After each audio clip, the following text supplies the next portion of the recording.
Pac-Man versus the Hitman in the fight of the year. Who's still the best pound for pound for now?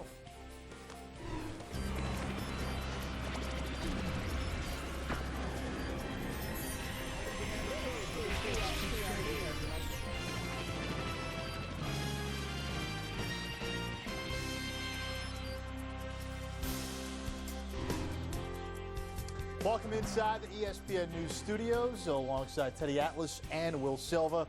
I'm Manish Shroff. Showdown Saturday, we had it all. We had a Game 7 in the NBA. We had two of the best stars in the NHL go toe-to-toe on the ice. And we just saw a knockout in Vegas that came a lot quicker than most of us expected. Yeah, how surprised were you with the way this fight ended up playing out with Pacquiao being the winner? Well, the potential, I had been saying, I should say right away, that I tried to pick an underdog. I tried to do what they did in the races this afternoon and pull off a huge surprise and a huge underdog. It was a 50-1 underdog, of course, in the Kentucky Derby. This one wouldn't have been as big, but I was wrong. I tried to make a case for Hatton, juice it up a little bit, make it more interesting for you guys, you know, to pick a guy that wasn't expected to win rather than a favorite. But the danger, even when I was analyzing the upcoming fight, saying that Hatton might have a chance to pull off an upset, I said that the first 4 or 5 rounds, very dangerous territory. Matter of fact, I said it's like walking through a bad neighborhood late at night and you're wearing a lot of jewelry. And guess what? Hatton didn't get through that neighborhood. The faster guy, we knew that. That was going to be Pacquiao, southpaw. So you're coming from the opposite side. That's always difficult to adjust to. But the thing was, not only faster, not only a guy who was more versatile, could fight outside, could give you angles, could fight inside, but he was the bigger puncher. Punchers are born, they're not made. So it doesn't matter that Hatton, which everyone thought that might be his big advantage. And I tried to hitch the wagon to that maybe if he gets past the early rounds, that he can be the bigger guy and wear down the smaller guy. Don't forget, Pacquiao turned pro at 106 pounds, like one of those jockeys you watch today right. on the horses. But he fights better than a jockey. Yes, a lot better. We can say that with certainty. Yeah, that's the main thing. But, no. Yeah, he was the bigger guy physically, Hatton, but the puncher, the faster guy, and the puncher was still the smaller guy, Pacquiao, because if you have power at a smaller weight, you have power at a bigger weight. You're either the puncher or you're not. Pacquiao was everything. Were you at all surprised? Because the way Pacquiao attacked De La Hoya, he was quicker. He made De La Hoya look old and slow. He came right after Hatton. Yeah, well, the confidence, obviously, from the De La Hoya fight and from many fights. Pacquiao is a very experienced guy. The confidence was still there. And the films. They watch video films just like you guys watch it. And he knew, just like I was talking about, that Hatton could be vulnerable or susceptible early on. He knew that Hatton could get caught on the way in. And he did. He punched her. See, it's not a matter of just punching. A lot of guys throw punches, but they don't always have the same kind of results that a guy like Pacquiao had. He knew when to punch. He punched while Hatton was coming in. Hatton comes in a little wide, a little straight, and he caught him on the way in. Caught him with the right hook in the first round, and in the second round, he finishes the job with the straight left hand. So he shows that he's like a Mickey Mantle, a switch hitter. You know, he could do it from either side of the plate. So he shows speed, he shows versatility, and confidence, and power. And again, the biggest thing, if there's a surprise, I don't know that there is, but that Pacquiao, we knew he was going to be faster, but he was the puncher. The bigger man was not the puncher. He was going to hope to wear down a smaller man, maybe with body punching, maybe with pressure, if he could get into the late rounds.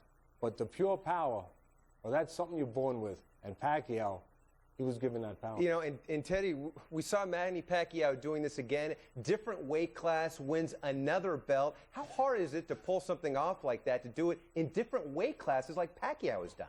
Well, I'll tell you how hard it is.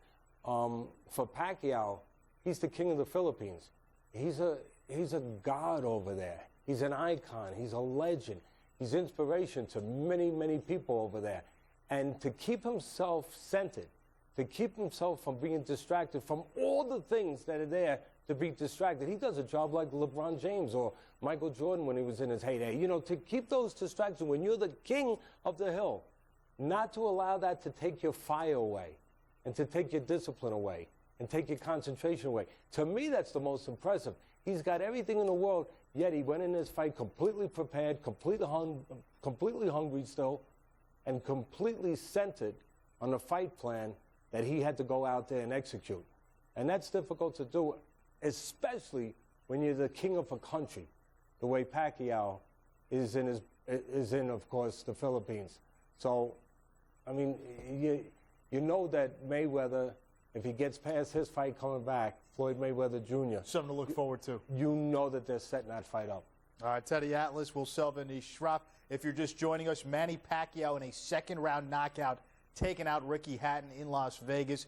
Jaime Mota caught up with Pacquiao after the fight.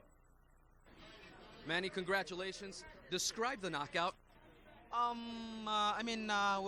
We expected that knockdown in my right hand. This is our weapon, secret weapon for this fight, the right hand, and he surprised in that. Well, what did Freddie tell you after you knocked him down twice in the first round? I mean, you got it, and keep up good work.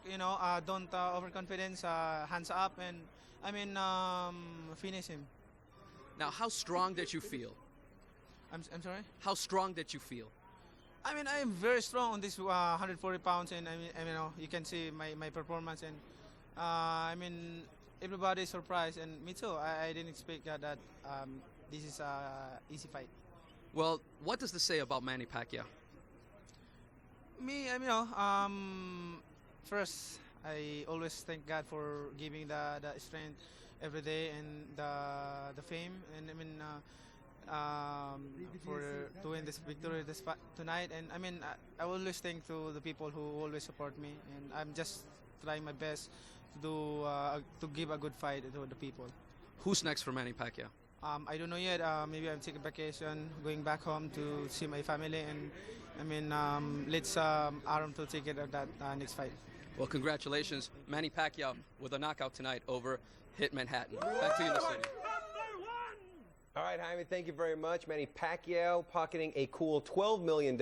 And Teddy, even though he says he's going to take a vacation, he doesn't know who he's going to fight. But as you had mentioned before we tossed that sound, it appears that everybody wants to see him fight Floyd Mayweather Jr. How would you see that fight playing out? Again, we know that Mayweather Jr. still has a fight still left in him coming up this summer, but how do you see that fight between him and Pacquiao playing out? And Mayweather has to get past that fight you're talking about with Juan Manuel Marquez, who gave Pacquiao difficulty as well, twice. Right, so a lot of people thought he won at least one of those fights.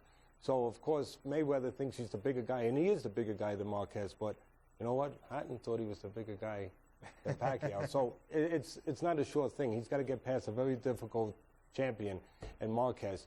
But I see that fight, if that happens with Mayweather, first of all, being away, that's going to hurt him. He's the bigger guy, but one thing he can do is he can match up with speed, not the quantity of punches. You know, Mayweather's never been a real busy guy. He doesn't like to waste much. He's real good defensively. He allows defense to create offense for him. He's a good technical fighter. And he's a better puncher than a lot of people think. He's got very fast hands. That's one thing, like I said, he can match up. And not many people, I don't know if anyone really can match up with speed with Pacquiao. But he can match it, but not quantity. Pacquiao's a guy that can throw so many punches. He's so busy. Also, Pacquiao can do so many things. He has so many dimensions to him. He can fight inside. He did that early in his career, the trenches. He loved the trenches.